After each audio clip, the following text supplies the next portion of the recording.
Good morning, everyone. I hope everyone can see this presentation well. I think we're having a bit of a problem with the screen here. Does anyone have a problem seeing the text? Can you see it somewhat okay, or how should we? We're having a bit of technical problems here getting started. Anyway, in the interest of time, I'm going to go ahead and just explain, I guess, the parts that you can't see. The title of my presentation is the South Asian Cybersecurity Landscape Post-Snowden. Okay, I was supposed to come here yesterday as my colleague. I was coming from Istanbul. I had a bit of an accident and missed my flight. But nonetheless, I'm happy to be here. I hope this will be an informative and interesting presentation for everyone in attendance. First off, a little bit about myself. My name is Mohammad Hluchan. I'm an independent cybersecurity analyst. Okay. My specialization is the cybersecurity landscape, the wider Middle East, Central Asia, and the Indian subcontinent. I used to work for over 5 years. I worked at iDefense Incorporated. That's a cybersecurity research firm. Now I'm part of VeriSign. Now I'm working independently. I'm also a long-time professional linguist of Arabic, Turkish, Farsi, Dari, Tajik, Hindi, Urdu, and German. Long-time linguist. And I've had an interest in hacking and cybersecurity basically since I was a child. Now let me explain to you my research, part of which I'm going to share with you here. The whole goal of my research, what I focus on is chronicling the evolution of cyber security landscape, as I like to say it, in the Middle East, the Indian subcontinent, Central Asia.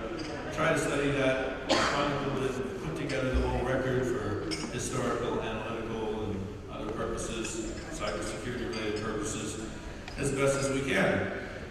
And the whole goal of this is to better understand what's going on in cybersecurity terms in South Asia and the Middle East. Those are the areas where I focus on. I also do Central Asia, which to a degree is kind of limited nowadays because you don't have that much internet in places like Tajikistan, for example. It's just not that penetrated, so it doesn't play that much of a role. So that's what I'm going to. That's enough about me, basically. This is where I come from and the background from which this presentation originates. If you'll excuse me, I had a bit of a cough down here.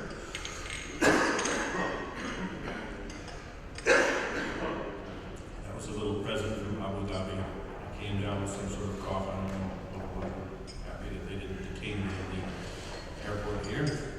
So, anyway, not to lose track or get sidetracked. The whole subject that I'm going to present on here is the effects of the Edward Snowden revelations. As you all know, they're enormous, right? And obviously, the South Asian cybersecurity landscape is very profoundly affected by this as well, right? A little graphic here to underscore that point. Now, I predict that there are going to be a number of developments which are already happening, but which will be dramatically exacerbated by what's happening here. In other words, after Snowden started revealing the things he's revealed, it's basically those revelations are going to act as a catalyst, I predict, for a whole host of events and developments that will then be accelerated, in some cases dramatically, right? And what it would be.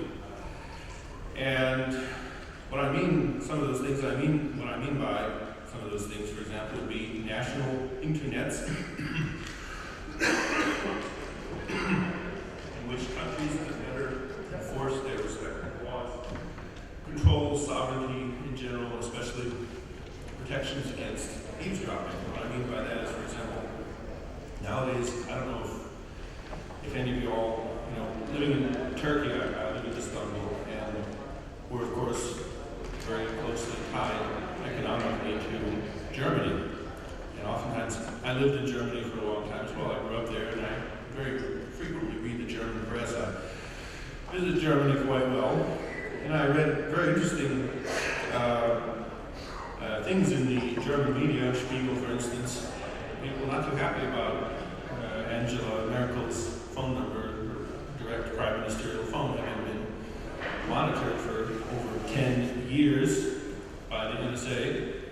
So they're talking about a whole host of internet companies specializing in assuring that data sent over the internet, when it's sent from point A to point B and beyond, that it's root assurance, they call it. That it's only, that the data does not go outside of certain infrastructure.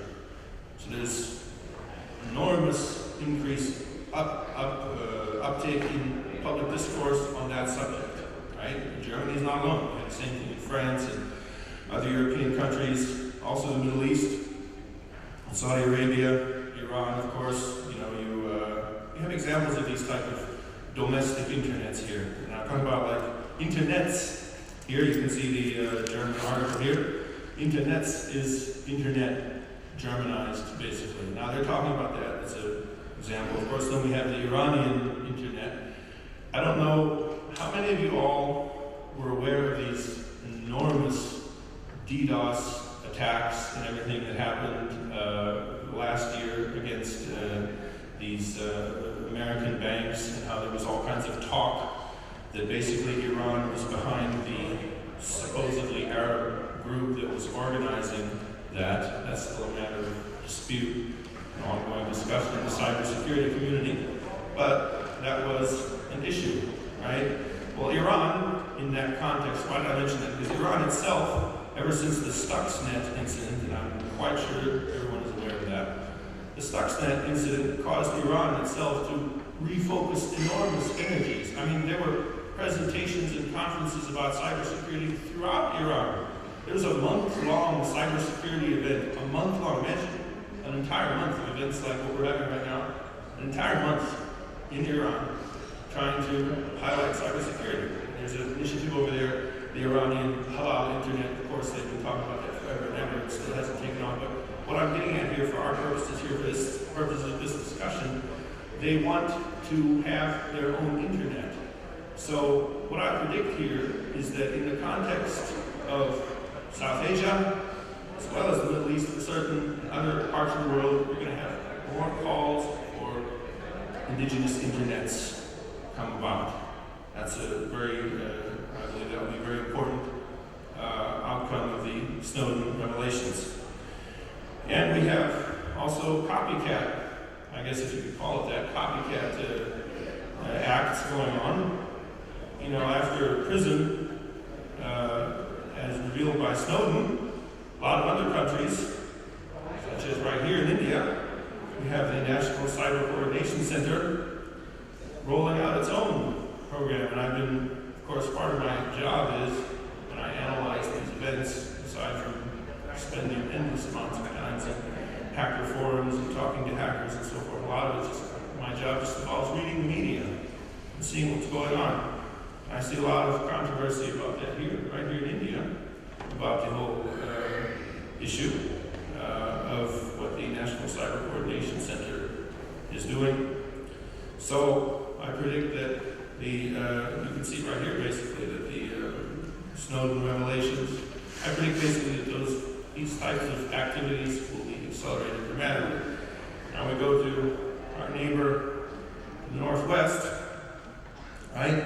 They have similar concerns, especially because Pakistan was keenly targeted by a lot of what was, a lot of the activities, a lot of activities focused on by PRISM actually involved Pakistan. So they have similar discussions going on.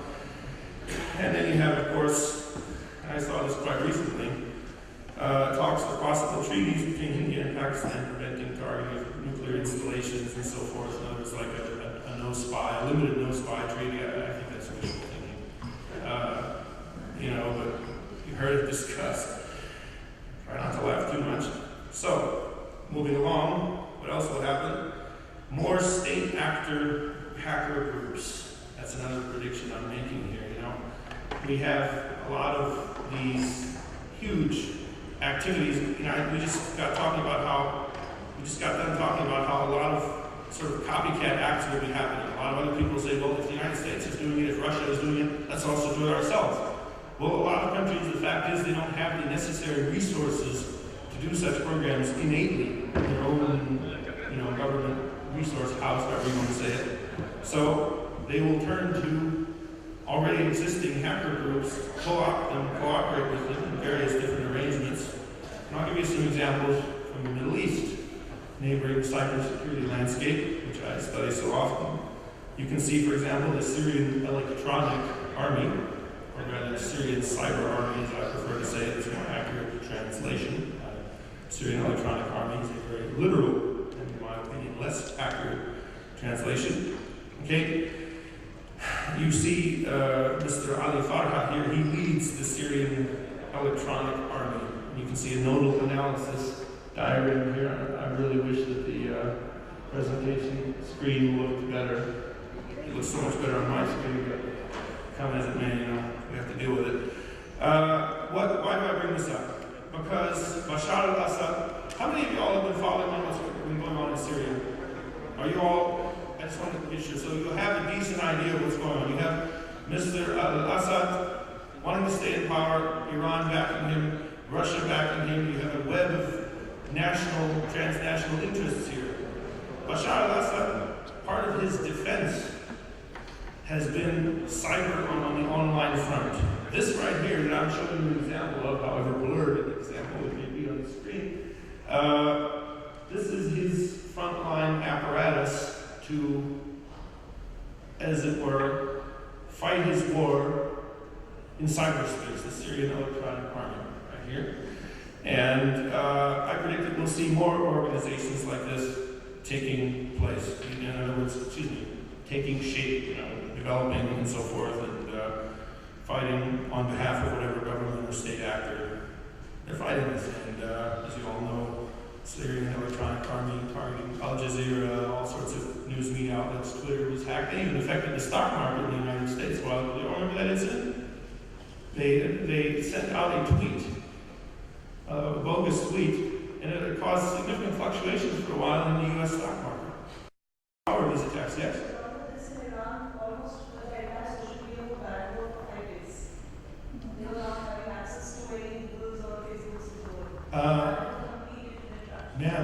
Iran permanently bans Gmail.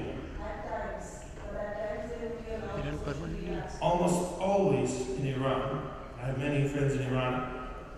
Iran is our neighbor, right? And every Iranian who's worth their economic salt has an office in Istanbul. And so you know how it goes. In Iran right now, the situation is that the social media are almost all completely capped. If you all remember, a short time ago, they shut down the blockage of Facebook and everything. Everyone was saying, oh my God, this Facebook, let's go for it, let's just Facebook away. And they use it and then shut down again. So that's an ongoing issue. But yes, that's a conversation for later time, maybe after this presentation, maybe question and answer sessions, whatever. I don't want to belabor that point. The bottom line, what I'm trying to say here for our purposes for this discussion here, when we have, after post-Snowden, groups such as Syrian Electronic Army will proliferate. They're going to go like mushrooms. They're going to go all over the place. That's what I'm predicting.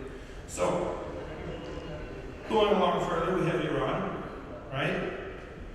We have Mr. Qasem Soleimani. He is a general from Iran. He is the general of the Quds, Sepah Quds. This is a group, a military group, which fends for Iranian interests in neighboring countries militarily. They're active in Iraq, they're active in Afghanistan, and they have an intelligence network all over the place.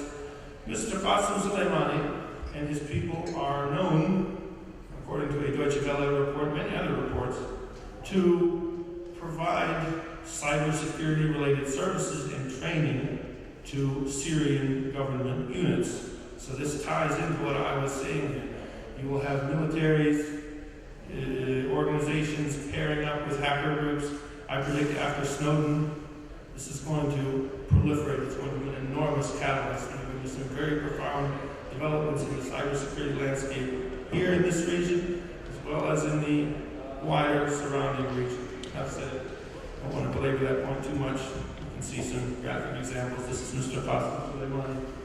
Yeah, I really wish the screen looked better. It was crap.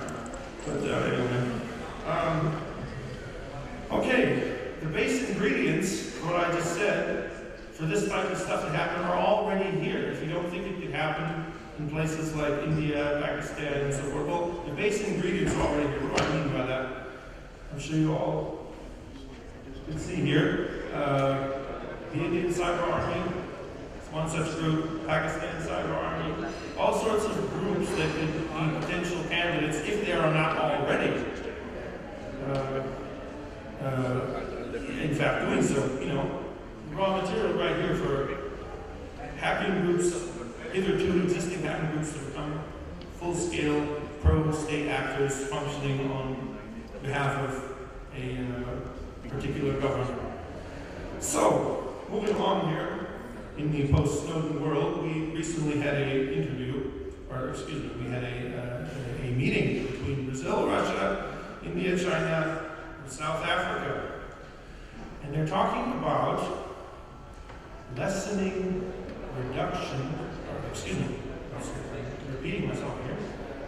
their reliance on U.S.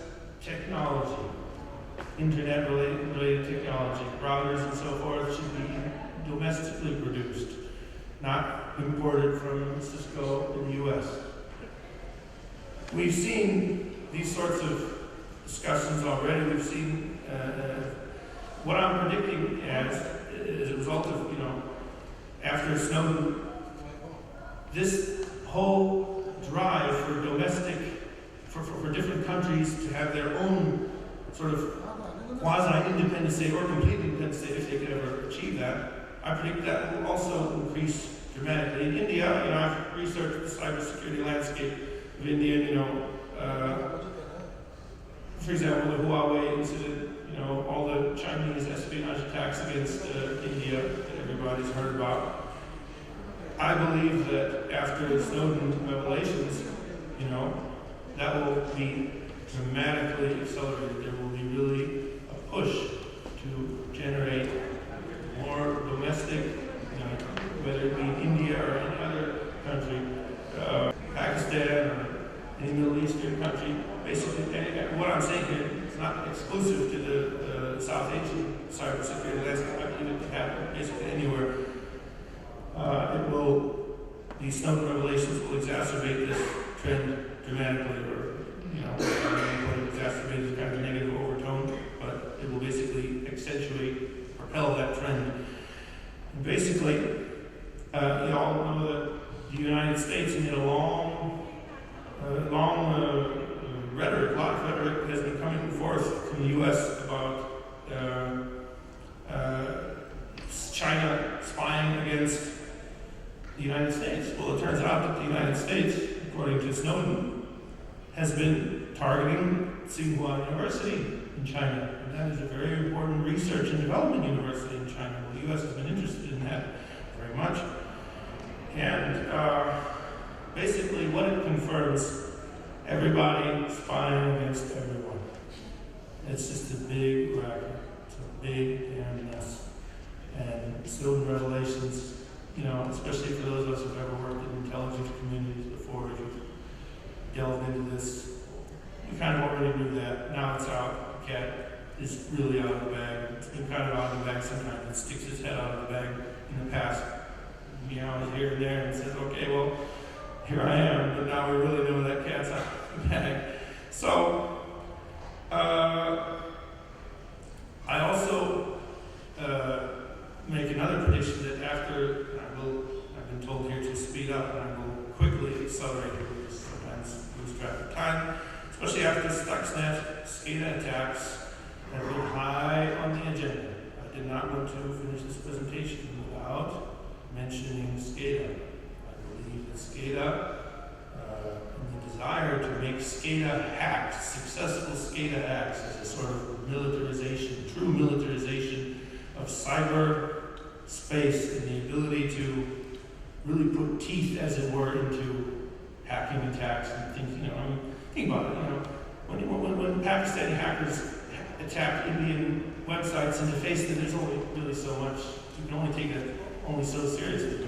When you start being able to disrupt power plants through remote online attacks, that's a whole new level. So I predict that as this whole cyber arms race really takes off post Snowden, I think we're going to see a lot more drive, a lot more interest in making successful scale attacks. Here's an example.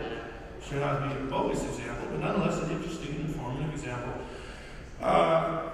There was a story that the Syrian Electronic Army had succeeded in breaching, an Israeli utilities station in Haifa. Maybe you can see the screen here. If you could read Hebrew, you would, however, really notice that those words that are written on there are just gibberish. They mean like apple, cat, tea, little simple words, you know. To a non-Hebrew speaker, you see on there all the in Hebrew letters, you think, oh, that's valve or 8 or whatever. It doesn't really say that. What it's really saying, it's a bogus publication that came out, a PDF of supposed screenshots claiming that that the Syrian Electronic Army had in fact been able to infiltrate these systems and supposedly manipulate them and possibly cause real world damage, serious damage. Turned out to be not true. Syrian Electronic Army denied responsibility, denied that they ever did it. Ongoing story, interesting. Bottom line is, why did I mention this? I think the whole SCADA thing, sometimes it kind of just disappears from media attention. I think it's going to get much more in the attention. It will be some spectacular stuff happening in the future. Conclusions, stuff I've already said. Snowden revelations to accelerate global cyber arms race dramatically. Okay, you'll have new national cyber espionage programs of various kinds. They will proliferate like a disease almost. They will just grow enormous in number. Commercial companies specializing in cyber espionage likely to proliferate, and especially you will have companies that might be registered in countries where there are almost lax to non-existent cybersecurity laws, so they can do hostile cyber activities. You know, think like the Cayman Islands for cybersecurity operations, where you can have companies staged or set up and launch operations in which normally they would be prosecuted for. But if they select their location properly, then they would be able to do such things, possibly immune from legal prosecution. Those are possible developments. We'll see what happens. We also have a lot more national indigenous internets, right? As I mentioned earlier about ensuring where the data goes during internet communications, don't leave the boundaries of such and such country. Germany, for example, very concerned. And remember that TLDs now can be made in foreign language characters, non-English characters. I think that may increase in the future. That may, and to some limited degree, and that's quite debatable, but I think we may see some of this happen in the future. Maybe balkanized internet. You'll have more countries having their own internets, kind of, to a degree. Debatable, uncertain. In any case, cyber insecurity is the new normal. After Snowden, everybody knows what we kind of knew in the past. Now we really know it for sure. Thank you very much. If you have any questions, hope you all enjoyed it. What's that? Sure. Uh-huh.